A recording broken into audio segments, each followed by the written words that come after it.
Emerson Ferreira da Rosa, 12 anos na Europa, começou no Grêmio. Diz como é que começou toda a tua carreira aqui em Pelotas. Tu, como vem me contando, até os 10 anos não tinha interesse nenhum por futebol. É verdade, né? Eu até dizer que eu não tinha interesse, era até complicado as pessoas entenderem. Uma criança, né, principalmente numa cidade como Pelotas, todo mundo, as crianças gostam de jogar futebol, mas eu não podia realmente. Né?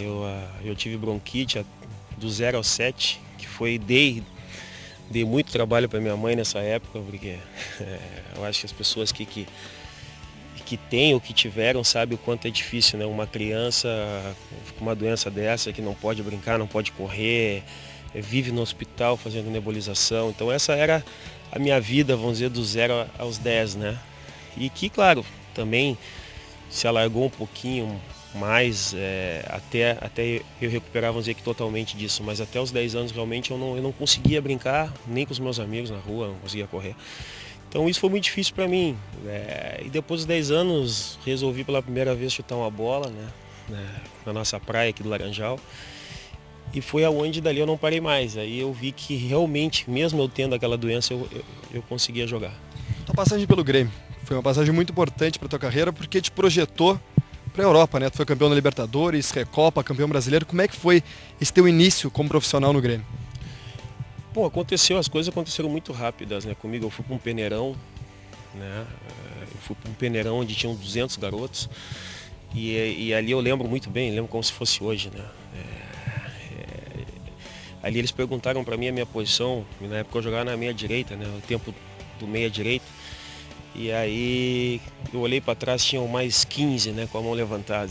Falei, será que eu estou na posição certa? Porque imagina, disputar com mais 15. Mas aí a gente sabe, né, que no peneirão eles vão tipo selecionando, e a gente vai passando. Mas é sempre muito difícil também, porque é muito pouco tempo, né? Eu lembro que já no segundo dia eu falei pro meu pai, eu disse, pai, não dá pra gente ficar aqui, eu tô treinando 5 minutos todos os dias. Eu não sei o que eu vou fazer. O pai, não, calma, paciência e tal. E foi que eu tive até num domingo, né? Que um domingo eu estava na concentração do Grêmio, morando lá, né? Embaixo das arquibancadas. Onde num domingo faltou atleta para treinar com os juniores.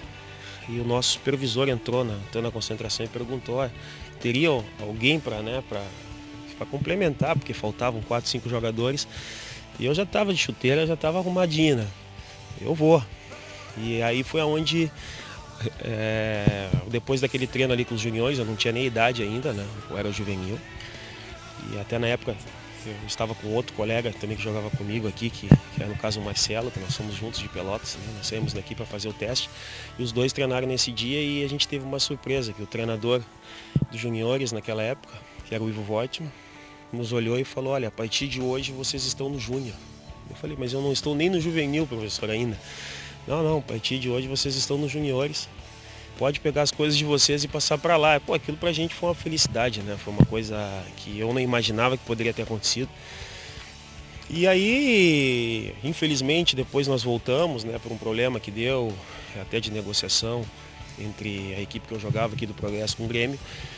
E foi que aconteceu que eu tive que voltar, no caso a Pelotas, e isso é uma coisa que eu agradeço ao meu pai. Por isso que a gente fala, né, para essa garotada de hoje que a base familiar ela é muito importante, porque no momento que eu liguei para o meu pai lá do Olímpico dizendo que eu estava voltando, porque a negociação entre o Progresso e o Grêmio ela não estava acontecendo, né, estava muito difícil de eu ficar no Grêmio, e o meu pai, eu lembro como se fosse hoje também, ele me disse, não, pode vir, que eu já estou comprando a tua passagem de volta, que tu vai voltar para o Grêmio.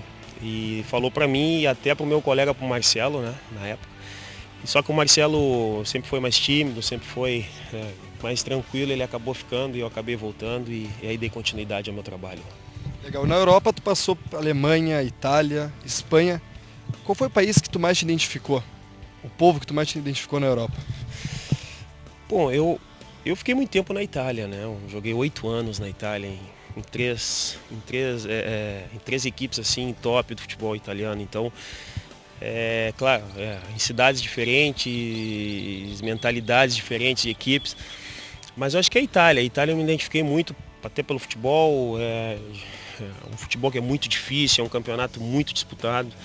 E também pelo fato de eu ter ficado 8 anos, eu acho que foi o futebol que eu mais me identifiquei. A tua passagem pelo Real Madrid, tá? Tu foi levado pelo técnico Fábio Capello, mas no Real Madrid tu não conseguiu te firmar muito, não conseguiu desenvolver. Alguma coisa aconteceu na época ou foi, tu acha, uma má fase tua mesmo? Não, eu realmente comecei, quando eu fui pro Real Madrid, eu comecei muito mal a temporada. Foram os piores 6 meses até, de repente, da minha carreira, assim, vamos dizer, né? Eu fui pro futebol totalmente diferente, uma mentalidade totalmente diferente, uma equipe totalmente diferente, que o Real Madrid, eu sempre disse, é uma equipe totalmente diferente das outras, em tudo. Né? A pressão ela é muito grande, as pessoas enxergam o Real Madrid como uma equipe fora do normal. E quando eu fui para o Real Madrid tinha uma pressão muito grande, por causa que o Barcelona já vinha ganhando muito, então o nosso objetivo, quer dizer, nós tínhamos um objetivo só, que era ganhar o campeonato. E eu cheguei do futebol italiano, diferente, a minha adaptação não foi boa, realmente eu não estava bem, acho que a gente tem que ser, no caso, sincero mesmo. E os primeiros 6 meses para mim foram muito difíceis, né? E depois do segundo semestre eu tive uma melhora muito grande, até junto com a equipe, foi onde, estando 10 pontos atrás do Barcelona, nós conseguimos reverter e ganhar o campeonato. Então foi uma experiência muito boa para mim, até para reconhecer também que até a gente quando está num nível alto, né, a gente tem que reconhecer quando vai bem, quando não vai. E realmente os meus primeiros, vamos dizer que 6 meses no Real Madrid não foram bons. Que campeonato te marcou na Europa? Foi com o Milan? Qual o campeonato te marcou mais? Bom, acho que o título assim que eu senti mais, acho que foram 2, na verdade, né? Foi o meu primeiro título com a Roma, que ganhar em Roma é uma coisa espetacular. O Scudetto, né? O Scudetto de 2000, 2001, né?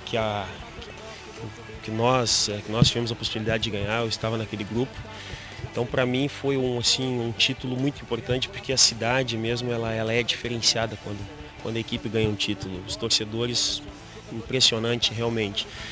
E depois, com o Milan, tive a possibilidade de ganhar um título que eu não tinha ainda, né, que é o de campeão, vamos dizer, mundial, né, interclubes, que é assim que algumas pessoas chamam, né, que eu teria até a possibilidade de jogar contra o Grêmio, porque o Grêmio perdeu para o Boca a final da Libertadores, e o Milan acabou ganhando a Champions League, e nós fomos jogar esse jogo no Japão, e eu estava esperando o Grêmio, aí infelizmente foi o Boca, e até tem uma historinha que depois do jogo eu acabei dando uma entrevista dizendo: vinguei meu Grêmio, as pessoas gostaram daquilo ali, e foi uma coisa emocionante mesmo, porque eu desde criança sempre torci pro Grêmio, então me identifico muito com o Grêmio, então aquilo ali foi vamos dizer que eu consegui, eles conseguiram me deixar triste na final da Libertadores e a gente conseguiu, vamos dizer, que revidar aquele resultado. Então fica, claro, a gente fica muito,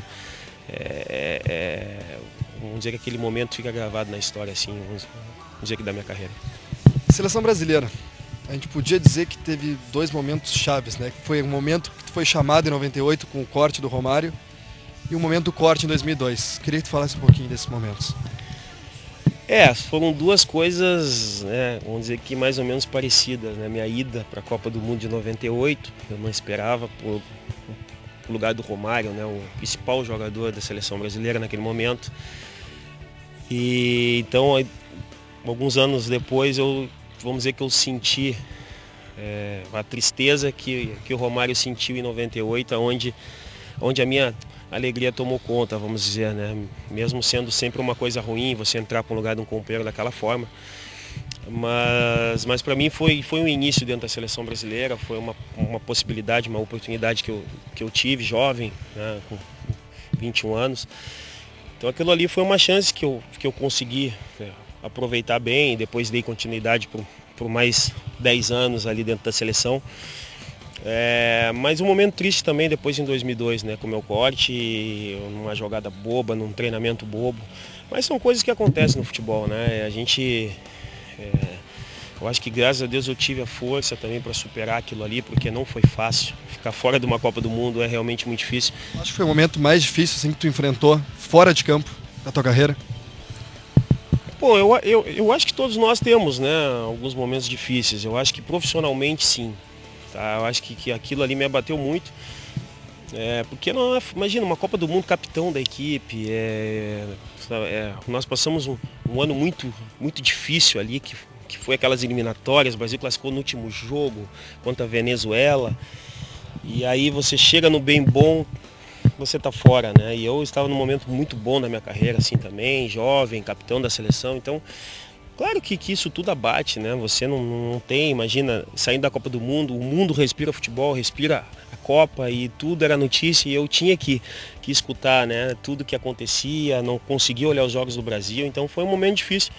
Mas eu consegui superar bem, mas claro que fica uma coisa chata, assim, de dizer que eu não sofri bastante, com certeza. Mas depois tive também um pouco de alegria no final, que aqueles colegas, aqueles meus companheiros que estavam lá realmente mereciam, porque nós passamos um ano muito difícil. Foi um ano, olha, um dos mais difíceis da minha carreira no futebol. Que sentimento tem dessa tua volta, de tu não ter ficado na Coreia e no Japão?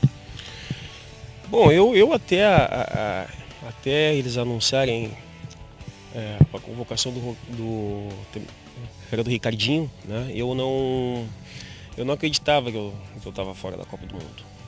É uma coisa que não passava pela minha cabeça. Eu fiquei ali acreditando que eu poderia ficar e que até mesmo o treinador poderia, né, no caso, me deixar, uma coisa que eu nunca deixei de dizer. Fiquei muito chateado com o Filipão. Por tudo aquilo que a gente passou durante as eliminatórias, por ele ter também confiado muito em mim em muitos momentos. E aí, naquele momento que eu precisei dele, por algum motivo que eu não sei também qual, né, eu acabei não ficando. Tu, com toda a tua experiência profissional como atleta, dentro e fora de campo, qual é a tua missão aqui dentro do Fragata? O que tu tá tentando passar para essa gurizada? Bom, realmente é uma missão, né? Porque claro que o nosso objetivo é trazer principalmente para a cidade mais uma oportunidade para essa gurizada, né? Para essa garotada aqui que hoje quer jogar futebol, né? Que sonha também de chegar em algumas equipes do futebol mundial. Então acho que é mais uma oportunidade, né, que eu hoje, né, junto com a minha família, junto com pessoas que estão hoje trabalhando aqui, estamos dando a esses garotos.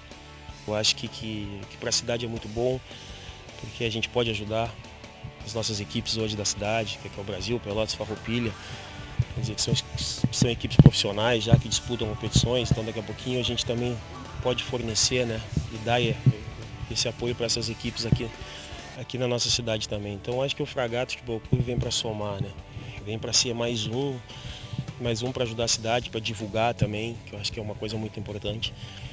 E numa cidade que eu acho que respira futebol, né? Infelizmente a realidade do futebol ela é muito baseada também só no resultado, na questão financeira, né? A gente sabe disso. E as pessoas esquecem muitas vezes dos valores, né? E das coisas boas que o esporte traz, né? Eu também, quando eu pensei em trazer esse projeto para cá, né, eu escutei, né, e vi uma notícia que aquilo ali me chocou bastante, né, no ano passado. Agora eu não lembro, vamos dizer que é a data exata, mas que Pelotas tinha um índice muito alto, né, de viciados em crack.